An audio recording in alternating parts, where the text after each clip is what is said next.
Hey yo, it's your boy Caleko. Today on Mining America, we're going to be talking about when you should switch grits when you're carving fire agate. Now I'm sure this guide would work for other stones too, but because I know so much about fire agate and because the question that came in from Mike was specifically about fire agate, that's what we're going to be talking about in this video. More of that right after this.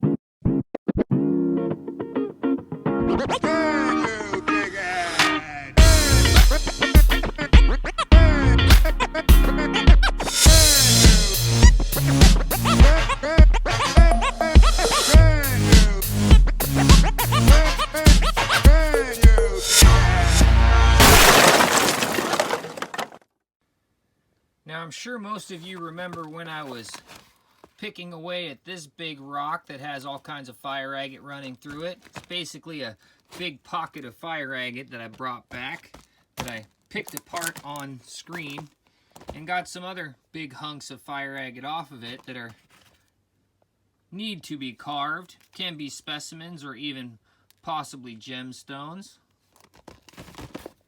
And I am going to grab one of these pieces to do this video with today. One that had a lot of color immediately showing in it. We're going to start with this piece right here, because I do believe it had a lot of nice green. There's it is, poking underneath the little line of brown. So we're going to start with this stone right here. Now Mike's original email says,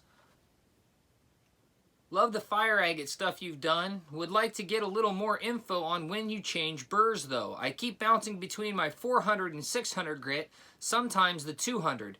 Thanks again, Mike." Now it's a great question, and it's actually a situation that most people that carve fire agate, especially when they're just getting into it, are afflicted with. I still do this myself, and the quick and easy answer is you got to dry the stone properly, and you need to understand what each grit looks like in its sanding process, because then you can see the spots that aren't ready yet after you've moved from one grit to another. But to give a better answer than that, we're going to take this stone and we're going to do some carving on it. Hey there. Don't forget to hit that like button. It really helps my channel grow. And if you know anybody that might be interested in learning a little bit more about carving fire agate, share this video with that person or that group or anywhere that you might be able to share it. That helps me grow too. And at the same time, if you're interested in buying any fire agate, check out my Etsy store. The link is in the description down below. I totally forgot to put this in when I was first recording the video, but I noticed it was missing during editing, so I'm doing it right now. Hey! Now here's the stone up close that we're going to be working on. Even dry, you can see a little bit of color winking through it, but wet, you can definitely see a little bit of color winking through it. And I don't have any special light on it right now. It has a natural break that's going through this right here, and that goes all the way up and through the top of it. So it's actually going to be at least two stones. We have a big side and a small side, but the small side is not very small. It's still a good sized stone. Now, I might be able just to break it apart by hand. Nope, it's not going to come apart by hand. I might need to cut it apart right along that line. But before I actually go and start any carving on a piece like this, one of the things I like to do is I like to see if any of the chalcedony caps will just pop off, because sometimes they break right above the color bars, and sometimes there are some very weak spots that with a little bit of leverage will pop up and pop off, and I don't need to waste any of my diamond burrs on them.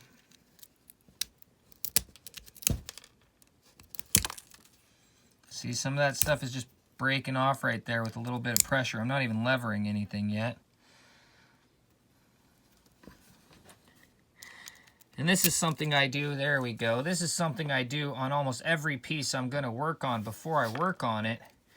Is I go ahead and see if any of the chalcedony cap just wants to come right off. No point in wasting the expensive diamond burrs if some of the sections are just going to pop right off by hand with a little bit of pressure. I don't want to break any of the sections that might have good color in them, but typically if it's going to pop right off and come apart, then it wasn't going to be good enough for a great gemstone anyways. Now this section's another piece I would like to pop off, but these edges right here of the agate would be really weak to sort of lever it against. I might be able to use some pliers and just pull it off. That does happen sometimes.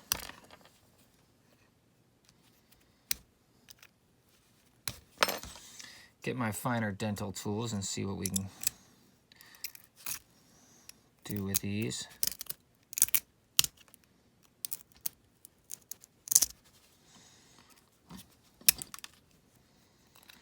And I think that's about all I'm going to be able to pull off. Now I see another crack running right on that edge right there, but that might not be much of anything.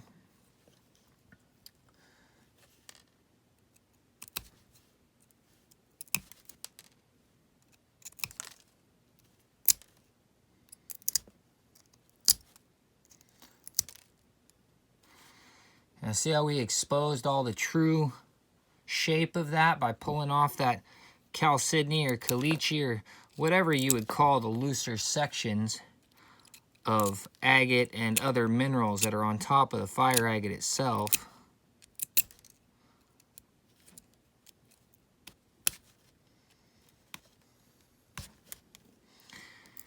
And I think that's about all I'm going to be able to just get to pop off for me.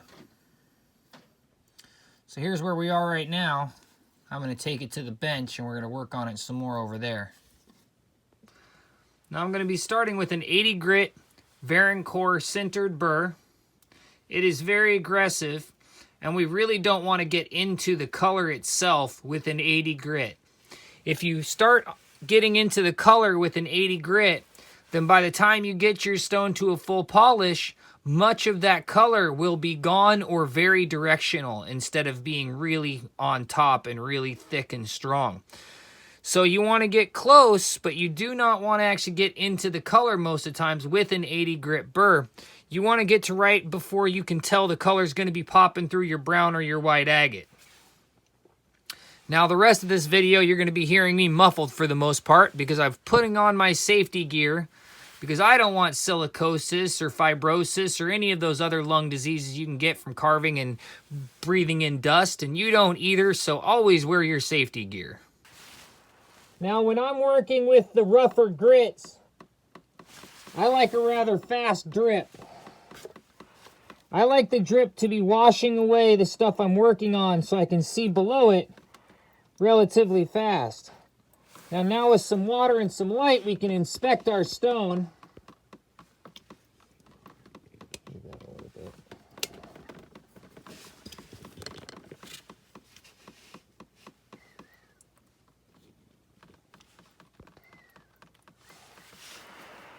Now with some water and light, I can inspect my stone, and I can see really bright greens on the edges over here. That's as much as it'll zoom in, huh? I can see really bright greens on the edges over here. I can see it's underneath a layer of brown on the top. And on this side, I can see some really bright orange. Now, I'm sure there's other colors inside of the stone and underneath those. Those are the colors that are laying on top.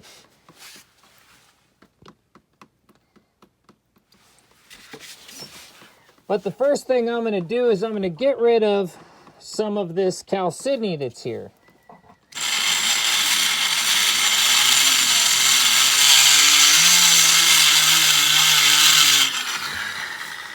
Now, a lot of times what you'll notice is that as you're eating through it, some of it will just break off. You just want to sweep that stuff out of your way. You don't want to grind away anything you don't have to. If it's going to break off for you, then you'd rather it break off in its natural form to leave the color bars and you won't accidentally burn through those color bars. Another thing is the more water you use, the more you're going to save your burr. Your burr is going to burn away less if the stone stays cooler and there's water to grease the friction.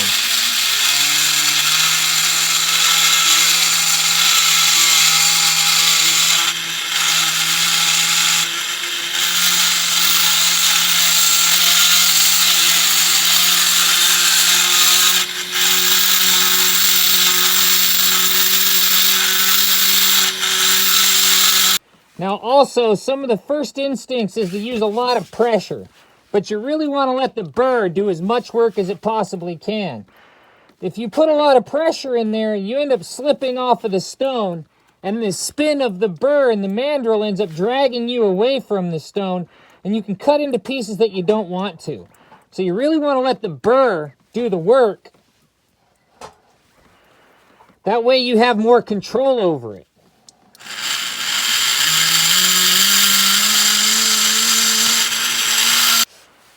Now the 80 grit burr, if I didn't say it earlier, is really only meant for taking off as much of the excess that is there. It's for getting your original shape possibly, and it's for taking away stuff that you know is not really on top of the color.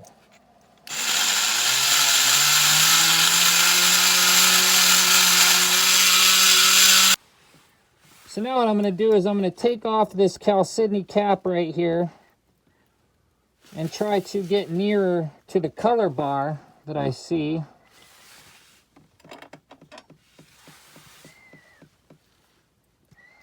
Right there.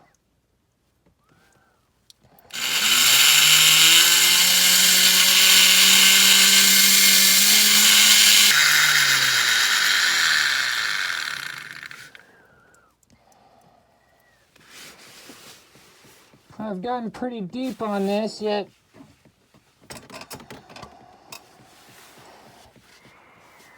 can see some of the color bar running right there. Still, it's not quite showing up in this area like I'd like it to. Let me switch my light around. I think that's better for you guys. Yeah, that's a better view for you. Move my light around. Now the color bar looks like on this section it has a brown or an orange up above that green, orange, and red. It looks like I've got green, orange, and red running right there. So I'm still okay working with my 80 grit on the top, and that's what I'm going to do. I'm going to keep working this 80 grit, and then I'm going to grab out my big blade and I'm going to slice right through the fracture that's right here. Oh, it sort of has a look of a bird or an animal like that. But nobody likes cracked stones that might fall apart on them later. So I'm just going to go ahead and cut through the fracture. Now with this type of agate, it can fracture millions of years ago and then have other agate come in and self-heal. That does happen.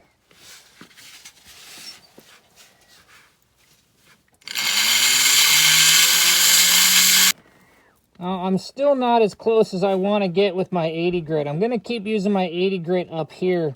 Yet before I get to that, it's got an awfully orange hue. But before I get to that, one of the other things I want to do is I sort of want to flatten this area out right here. Like it's just a little bit wobbly right here, wonky, and I don't need it. It's not going to be the area that has the good color on it. So I'm just going to use my 80 grit and flatten some of this out. It'll make it easier when I want to dop the stone anyways.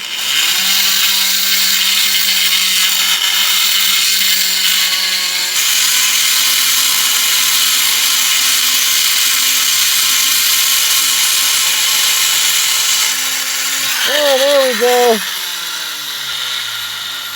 I knew that break wasn't all that great, meaning it wasn't self-healed. It fell apart on its own right there for me. Break definitely fell apart on its own right there for me. I need another light. That's what's going on. Well, hopefully that lighting change fixes it. Now it's not showing me super dramatic colors in the center. It's showing me true fire agate. I got a little bit of green, a little bit of yellow, a little bit of orange. Yeah, just because it broke on those lines doesn't mean that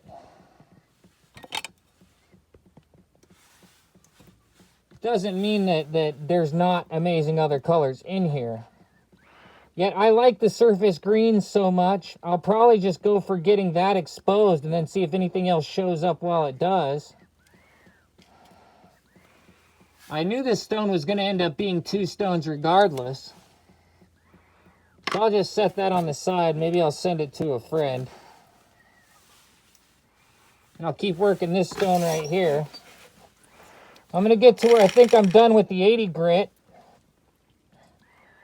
And then I'll put the 80 grit away and I'll dop my stone after that. It's a little bit easier to hold when it's dopped. I'm going to use super glue to dop it with.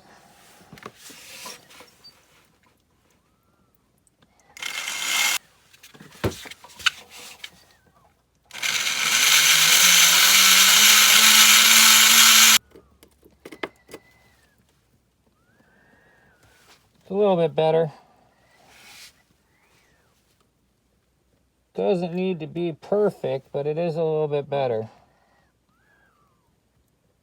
Still not quite happy with where I want it to be at, though.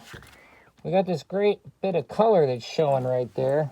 And I mean, it's orange and bronze, but it is color.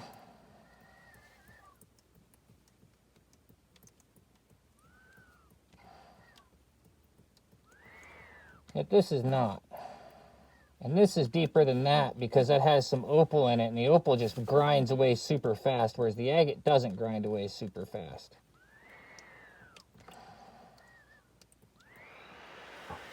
All right, I'm going to leave the back side for right now, and I'm going to switch to a different shape of 80 grit, but I'm going to stick with the 80 grit at the moment because I'm still not as deep as I want to be over here in this section. Now, I moved the light a little bit. You guys are seeing the color a little bit better in it. Not as good as I am, once again. Instead, I went to a 120 to 200 burr right here. And a, I think there's a bullet shape, not a flame shape. There's a small bullet shape. And I want to go in between my two major color areas I have showing up. And I want to expose and shape a little bit more. Now, I don't really have to worry about the 80 grit and if it's good enough because that is the first and most aggressive grit you should be using. Maybe you'll use a 40, but 40 can really leave some gouges that are hard to get out if you touch the color with it. 80 is hard enough as it is. So I'm going to be using this 120 to 200 Varencore burr, and I'm going to be perfecting my shaping a little bit and getting into the groove right there and trying to expose the color bar better for this round section.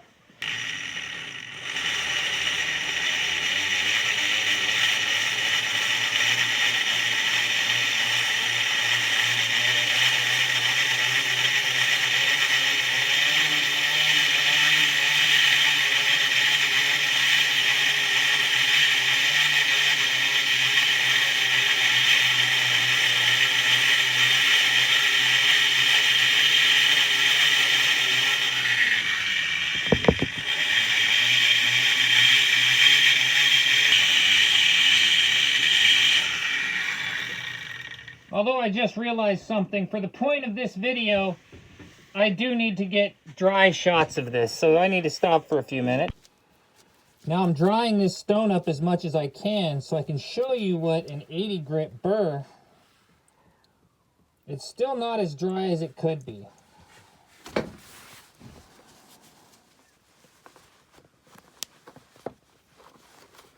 Want to get it as dry as possible, and a towel will only dry it so much even then.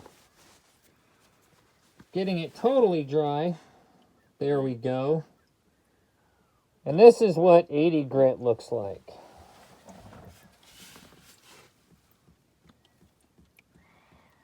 That is the finish of an 80 grit burr.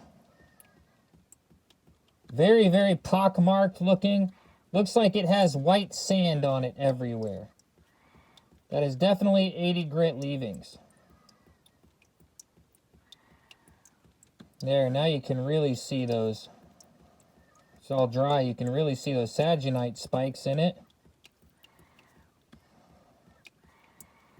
So I've already gone over this section with the 120, and I went very in there in the 120. You can see the difference between the 80 and the 120, although I just got it wet there a little bit. So this is what 80 grit looks like. So there's our 80 grit. Now we're going to go to a 120 grit. And why it's so hard to tell once there's water on it is the water really does cover up most of the imperfections. Huge amount of the imperfections just go away when you hit it with water.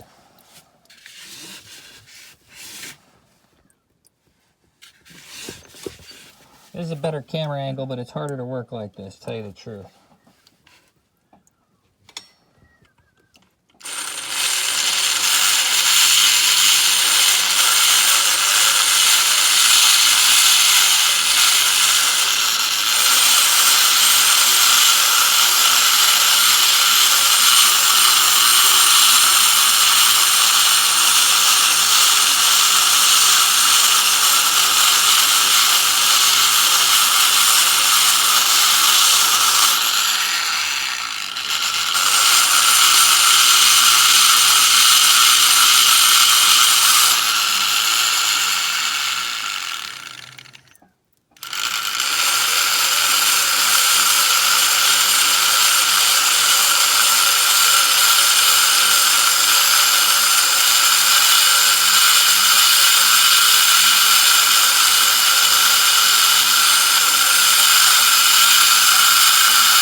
Losing camera shot there. Got this great green appearing right along that line. I still have a white section right there, and I have a lot of shaping to do and still a whole bunch of agate to lose to get down to that amazing color that's showing up through this white. And I still have these layers of brown right here that I need to go ahead and reduce also and get some more of this. So I'm going to focus on these sections right here and keeping the shaping good. The shaping is not very good right there, so I definitely want to shape it better.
Absolutely losing some of the shaping I want here, and part of the reason I'm doing that is because of working through the camera instead of working just by seeing the stone by eye, because I get better definition with my eyes.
I definitely exposed some green there, yet I'm a little bit hesitant to go too hard on that,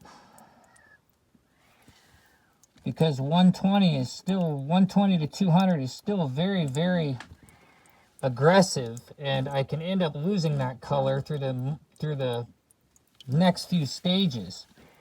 But I do want to expose more inside this dark area right here and get that section shaped better and showing more too. So it's sort of a trade-off. And one of the other things is I have this too wide. I need to shape this down some. Maybe I should dop this stone, put a pause on, and shape this a little bit so that it works better for me.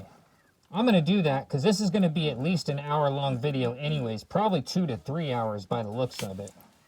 All right, I've got my stone dopped, and I've got my AC blowing, so it's getting a little bit hot. And I've got a much better camera angle, and the lighting is all right. I wish I would have done this a little bit earlier or figured this out. I'm hoping this angle both helps me work the stone and you guys see the stone really well.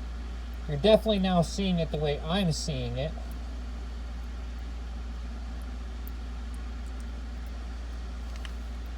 So I'm going to keep working this crease right here that's really dark in between these two really bright sections. And I'm also going to start working this top area up here. We do have some green appearing right there.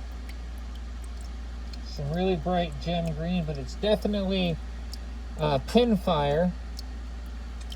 And I hate to go through all of those saginite spikes right there, but if I don't have gem color, then I want gem color. I like stones that have total gem color running across them look the best. It's just that simple. Chasing fire and color, not just saginite.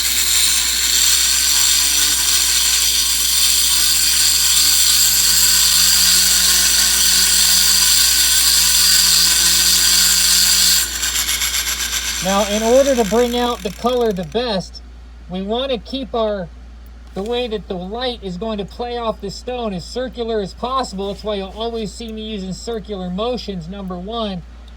And then number two, it's really about keeping as little tool marks in it as possible once the stone is finished.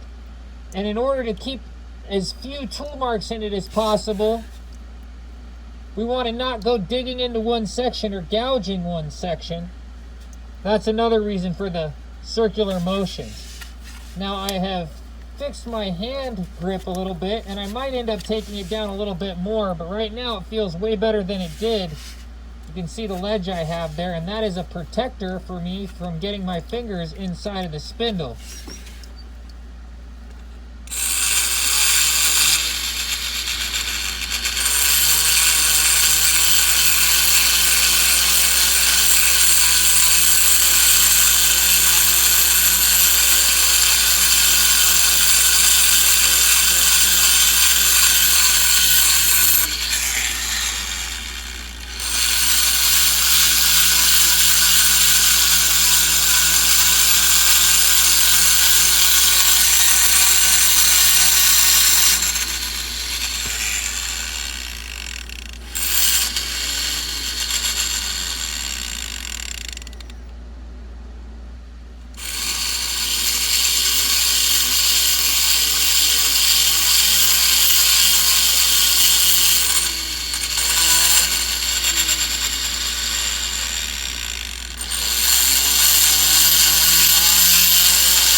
Alright, so this is what it looks like right now, and I've been using a 120 grit burr on it. It's got a little bit of a flat spot right there, and you can see some of the color poking through right there. Now my worry is, since that was exposed with a 120 and an 80 grit, that color's not going to be there when I finish getting through the proper polish. Now it still might be. Now this area is where the color's showing up. I've got a bit of a dead spot inside of the crease. I might end up having to cut this into 2 stones, but even if this is 1 stone and that's a 2nd stone, they're both nice size for a ring stone, especially this one. Now I really wanted the color to come across this top area where you can see there's some orange and bronze right here, but it was really very commercial grade orange and bronze showing up in this top area and on this back side. So I started digging in back here and going through the Saginite spray that was there that really had the copper on it.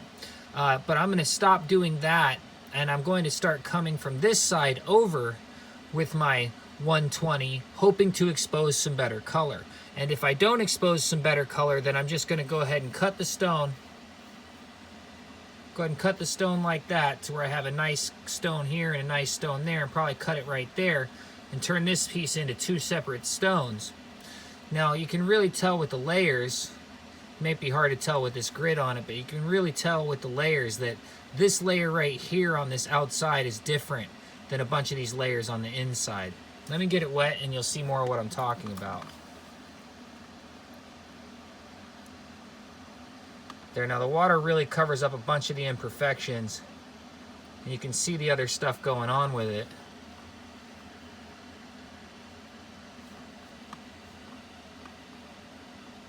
You can see that Saginite spray I dug into. Now, I mean, Saginite is cool and everything, but it's better when you have rainbow effects from the Saginite. And you can see the greens poking out of this area right here. It looks like some of the lotion that I put on this morning from my hands sort of got on the stone a little bit. That's why it's reacting the way it is in some of these spots.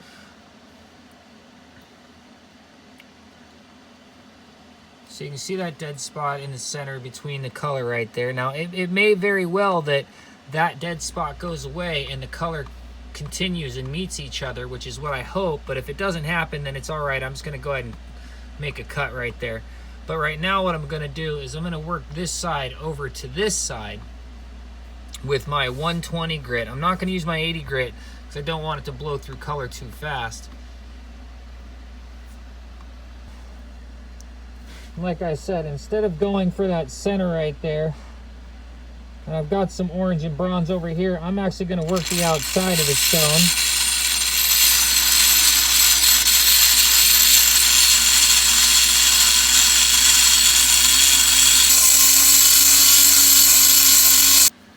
Alright, so I've been working a little bit off camera so I can listen to some shows while I work and not have 15 hours of video to edit. Now you can really see the bright color bars are still underneath this brown layer right here, but they're really peeking through right here. I still have that dead spot because I haven't worked it at all. And on this area right underneath the rust color and white color, that white right there, I have these colors poking up, and I have that green right there poking up. Then it follows over to where right below that orange, that bright orange. Now that bright orange showed up underneath there, and I stopped grinding on that. Like, that's a good gem orange. That orange is good. It's an orange red. It's not a totally commercial orange like this orange over here that's like a copper orange. So I like the bright orange. I don't like the dull copper orange. We've got some bright red orange Saginite coming through right there. Now what I've been doing is I've been working from this angle over. You can see how rough it is right there. Now I exposed some more copper right here and a little bit of green right there, but it has not really turned into the broad on non-stop color that you get on this side. So I'm going to keep working with my same 100 grit, trying to find the line that I see might stop right here. Like, it might just end right there, and it might have some under that orange, and it might not run the rest of this stone. But I'm going to assume it does. And if you look at how these layers lay, you got the saginite blooms in between these layers, and then the layers get thinner. Let me get it wet, you'll be able to see it better.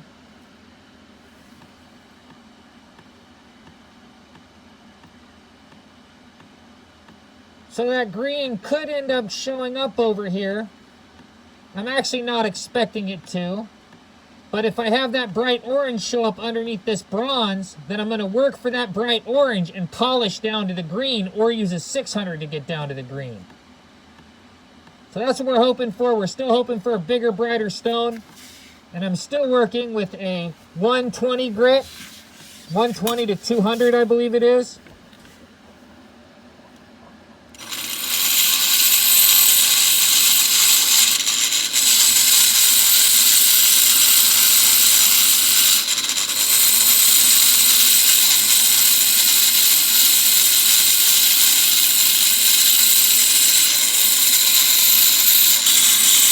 And this is one of the reasons you always want to have your water drip to where it washes away the stone, because if you just work with the grit covering it up, you won't see that color appear, and then you'll go right through it. With these really aggressive high grit burrs, it is very easy to go through your color bars if you're not paying attention to what's going on.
So now I got a little bit more of that copper exposed right there, and I'm going to leave it at that copper because it looks like that green is underneath of that copper. And so I just want to expose it to that copper, and I'll use a 320 to 400 and a 600 to expose the green from the copper.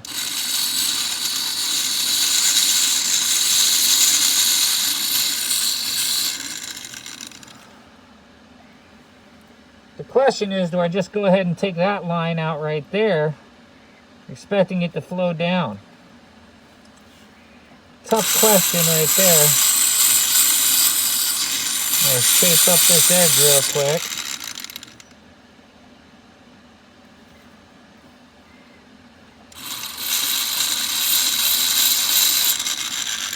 It's not very solid right here, so I'm definitely going to work this area right here.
definitely see a lot, if you look really fine, you can definitely see lots of little saginite blooming up out of that.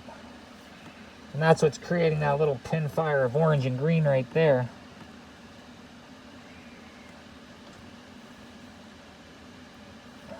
I really want that really bright green that's showing right there.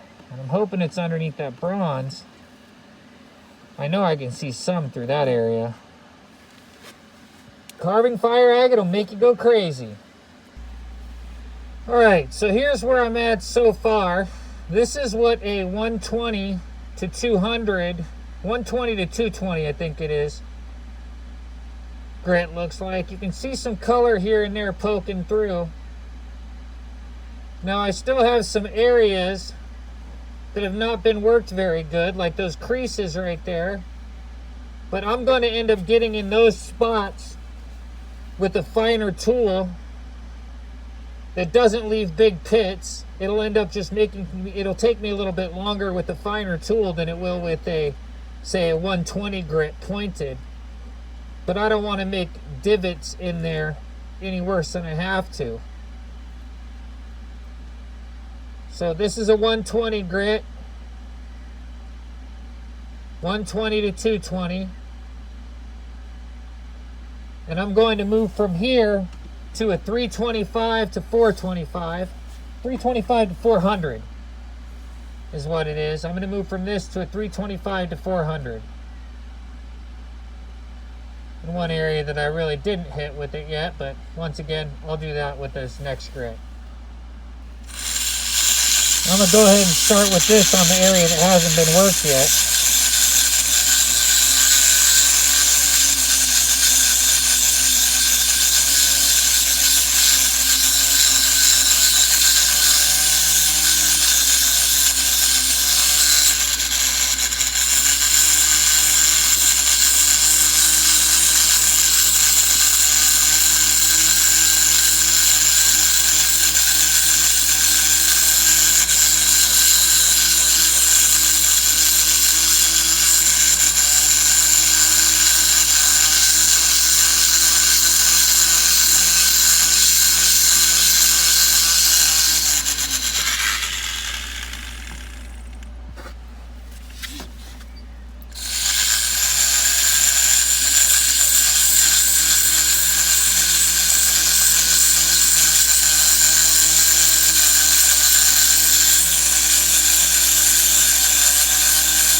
That green is really showing up right there. I want to be very careful about going through that.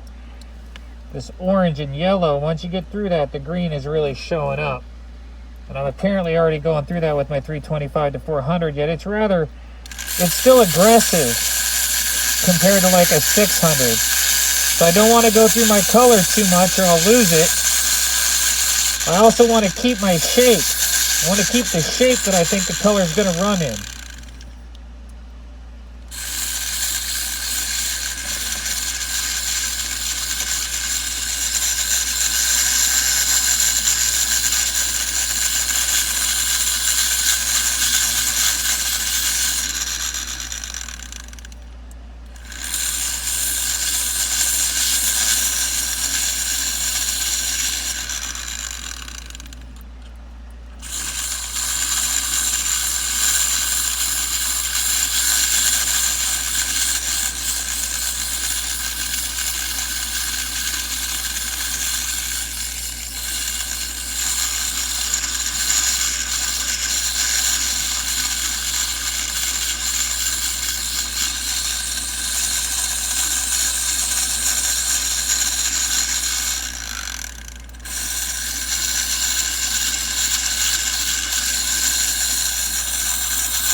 Now I'm really looking at the edging right there. See if I can get you guys to see it the way I'm seeing it.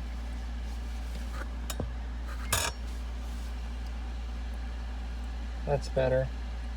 I'm looking at the edging right there to see how this bottom section goes, if I can get it to appear with the color the way that is. So I'm looking at the layers on this side. You can see that sort of bright bar right there. And I can see little bits of green showing up in that brown, but I really don't want to like lose the shaping of it, because if I lose the shape of the fire agate color that's in there, then it won't appear at all angles. It'll only appear at certain angles. Now you can see there's color on the bottom edge of it. So I think I'm just going to divot this section in a little bit.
And it's a spray of saginite. That's what's going on right there.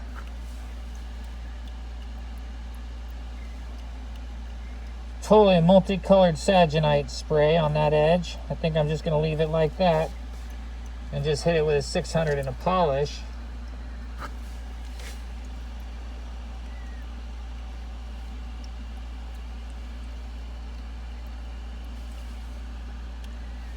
There it is. Now you can see it. Yep, that's what just appeared out of that. So I think I'm going to just go ahead and go with that multi-color spray of saginite on the edge. Leave that a little bit alone right there.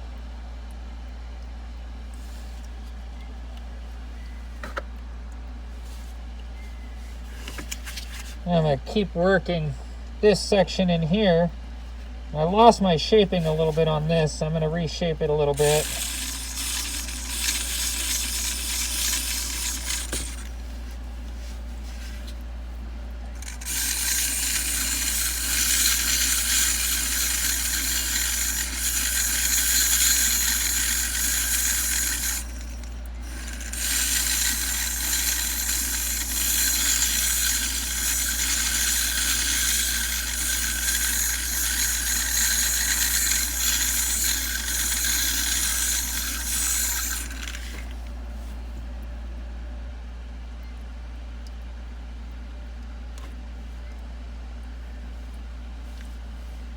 Still haven't gotten through some of that rough spot right there.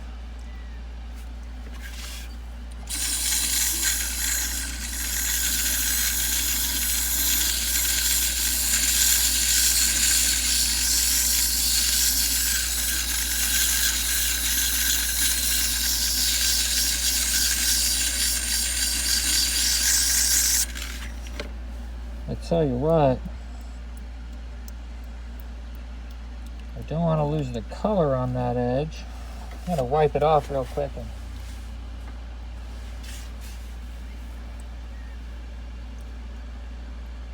Those just might be imperfections in the agate that I can't get out the way I want to, is might be what's going on there.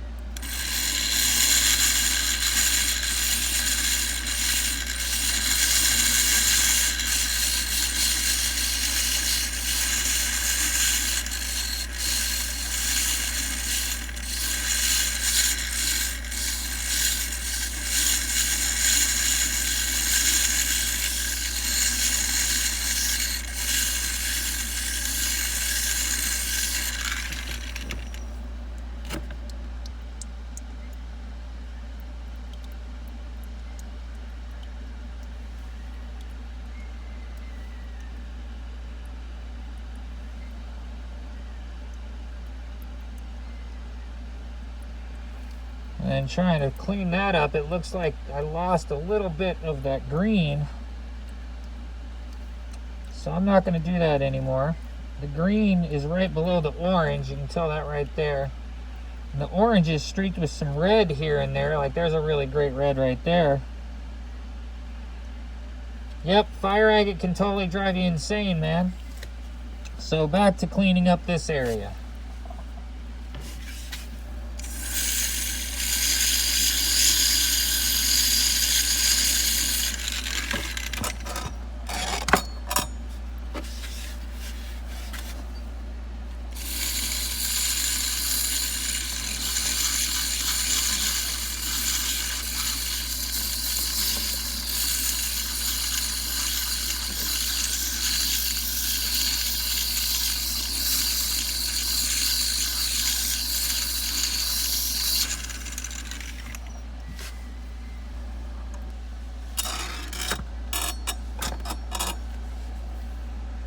All right, now this is a 325 to 400 finish, but it's not actually finished. And to see how well the stone is, or how ready the stone is to go on to the next phase, you really need to get it dry, like totally dry like this is. I dried it off with a towel first, and then I put it in front of a fan. And I can see that there is white and gouges right there that are not good enough. Right there. Some of these up here. Some of those areas of white right there. And so I'm going to have to take a pointed piece of, I'm going to have to take a pointed burr and get in there and round some of that out. And I might lose some color that is in those areas. Now I was able to get to some of the green down here, but it was super thin and I immediately went through it. I'll go ahead and get the stone wet again. Although before I get the stone wet, once you've seen your areas that have some imperfections that you need to go back over, but they might turn invisible when you get the stone wet while you're working it again. So what you can do is take a fine tip Sharpie and make your marks in those sections you know that need to be worked good. And just follow them like a line.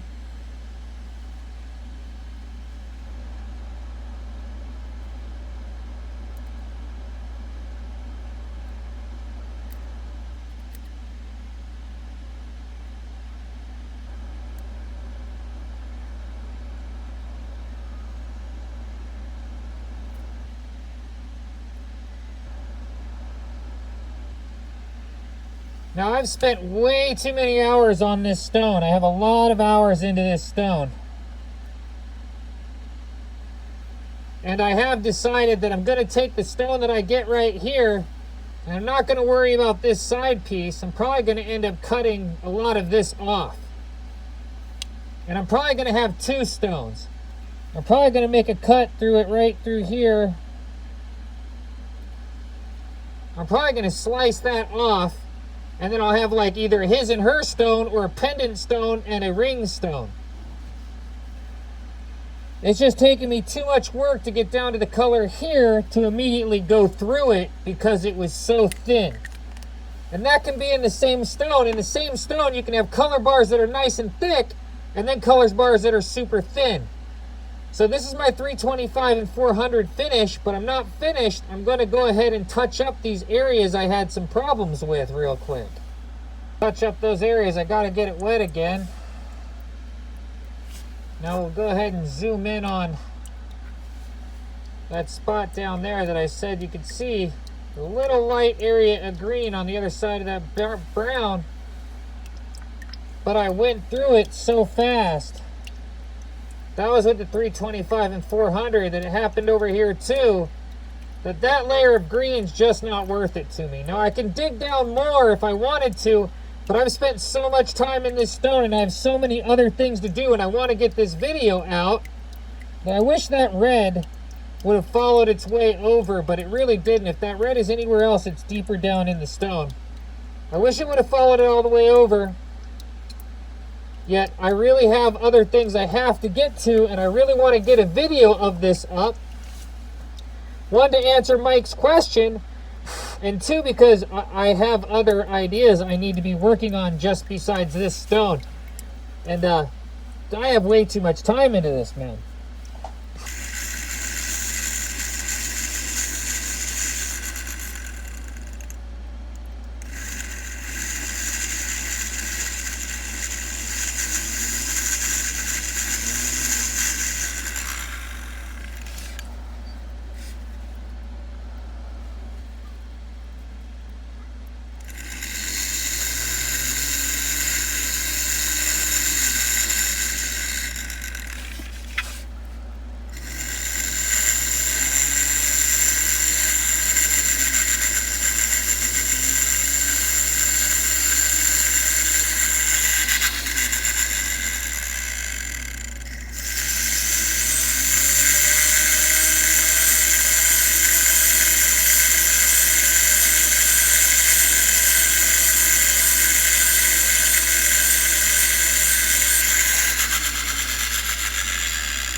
I got that area, but I totally am losing the color on that edge too, so I don't want to do that too much more right there.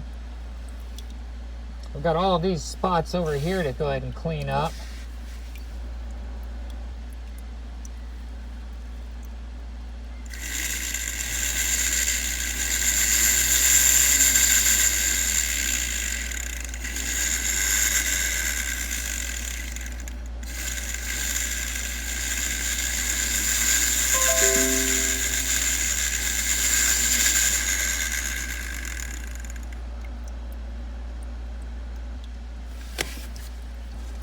Can always dry it off to make sure that that spot got hit good. There's definitely a line there. Not really stoked about the line, but you gotta sort of do what you gotta do to make the rough spots not rough anymore.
Go ahead and dry it off real quick and look at it again.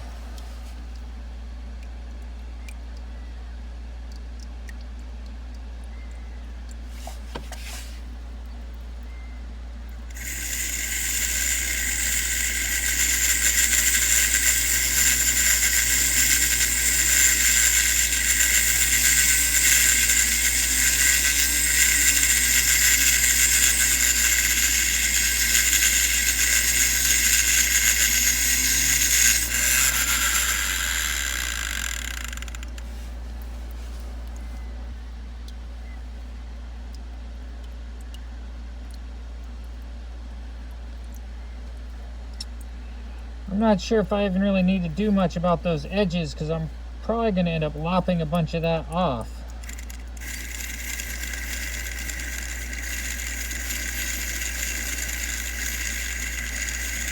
These imperfections I'm working on right now are more than likely due because of getting too close with my 80 grit. Get too close to the color with your 80 grit and then getting the color, the imperfections out without ruining the color can be very difficult. Although that dead spot I have in the middle of the stone, that's not so much my fault, that's just the way the stone ended up being.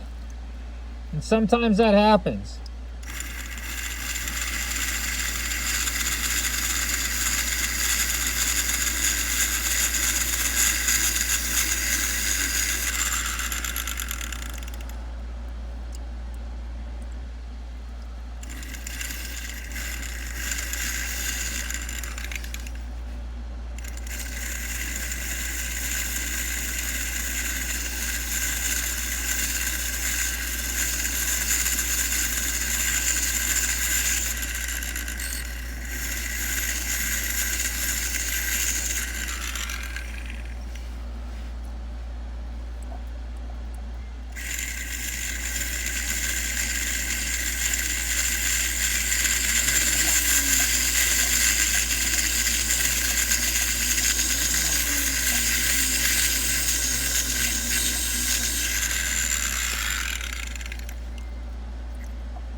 Go ahead and dry it off and look at it again.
Alright, now I got most of those really white imperfections out of there.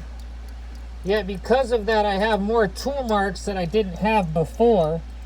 But I'll go ahead and get those tool marks out with the 600 grit.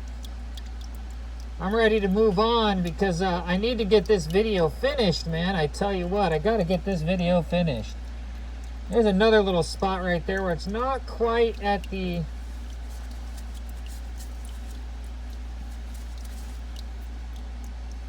little spot right there that's not quite at the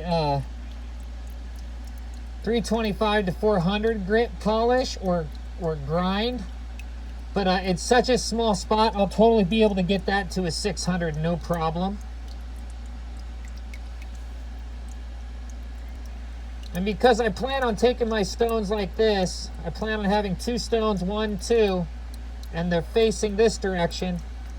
I'm not going to worry about those edges too much more. I'm going to end up cutting that off and probably losing a section of that brightness that's on the back right there, because it's these top sections that are going to matter to me.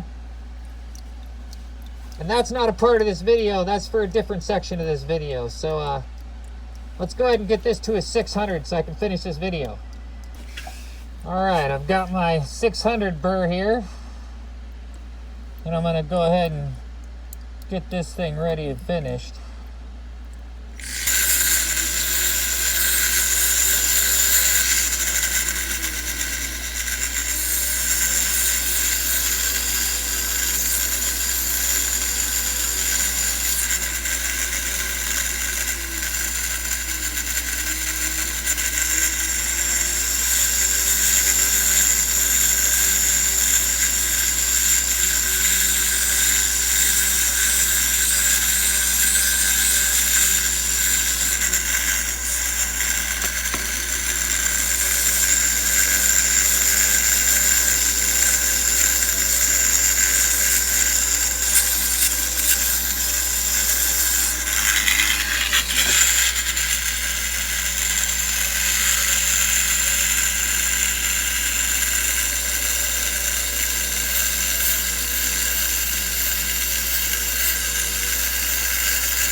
So how do you know when you're finally done with the 600?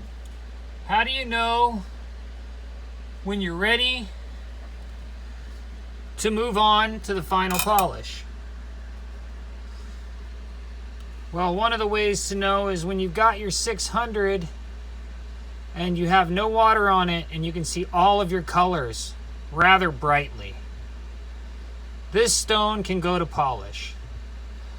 I see that little crease I have right there, but I've hit a bunch with a 600, and that is a very bright saginite bloom that if I just keep going, I think just keeps going to brown saginite, because that's what the rest of this is over here.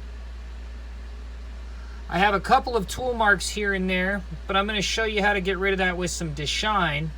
The other way you can get rid of those tool marks is just by really light circles over that area with a bullet shape or a flame shaped tip, and that will get rid of the tool marks for the most part. But I'm going to show you a little bit of an easier way. You can see how bright that color is right there, right on top of it, but that's the yellow. There is a green above the yellow, which you can see here. There's no brown on it. I am at green and red and orange. Those are the colors that I'm at. And this stone is ready for polish. And I think once I get it done polishing, or pre-polish actually, because what I'm going to be doing with the DeShine product is definitely considered pre-polish. And I could have taken it all the way down to that yellow, but I really wanted to keep the green. I really like the green that's there. And it's got streaks of red in it that you can see right there. And this will be one large stone, I do believe. It can be good for a pendant. It has some copper saginite sprays along this area right here. Could have shaped that section a little bit better, but once again, I will go over more of that tomorrow. Or, yeah, it'll end up being tomorrow. But you can see some of the colors that I have poking out, and there's a lot of copper left in it, and I'm going to end up cutting off a good section of this stone. It popped off the dop while I was finishing working it, but this can go to polish and be a very bright stone. I'm still going to end up hitting it with a DeShine product tomorrow that's going to help take out some of the tool marks, and I'll go over that in the next video. But if your stone has color where it's showing up, and you've gone over it with your 600 like this is and has, then this will be fine to polish and it'll have fantastic color in it. It absolutely will. I can't do anything about the saginite sprays that are spraying up some brown and some orange and some copper there. They're there, and they're not going anywhere. And this layer of color is sitting on top of them, and they are all over down here. Now I might have some more color in one of these layers down there, but for the purpose of this video, I don't have time to hunt for those. And this is one great face, or if I were to cut it along that saginite spray in the center, it would be two great faces, but now I don't think I'm going to do that. I think this is going to be one stone. It's going to show up with lots of color when it's done being cut and it has its backing done.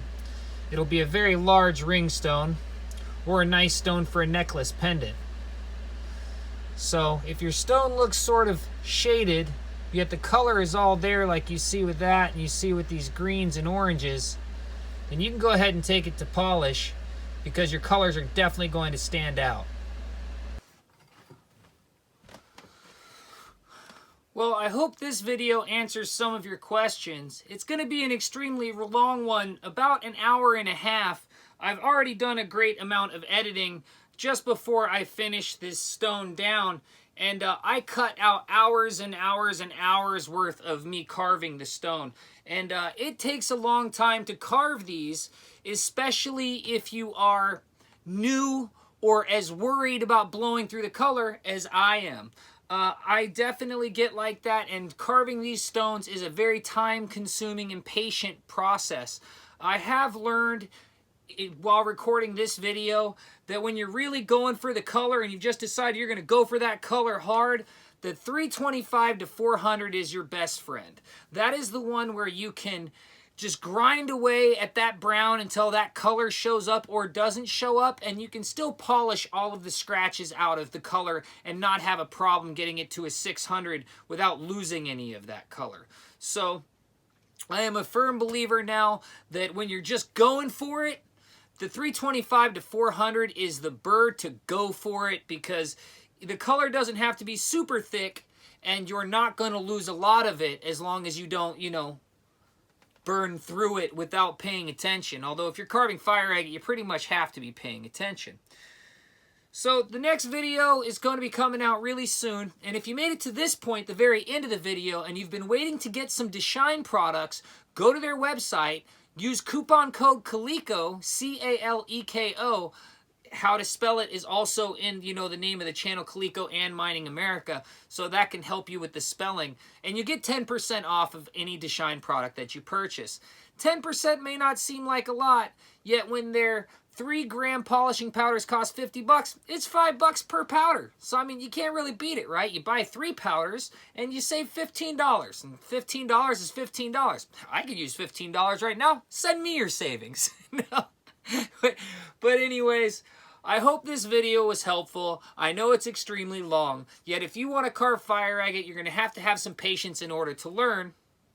I learned something today, and the biggest thing I learned today is that when you're just ready to go for that color and you're just ready to burn through agate to get that color to expose, use the 325 to 400. That's the good one to use right there. You can expose that color and still polish it up and not lose a whole bunch of it.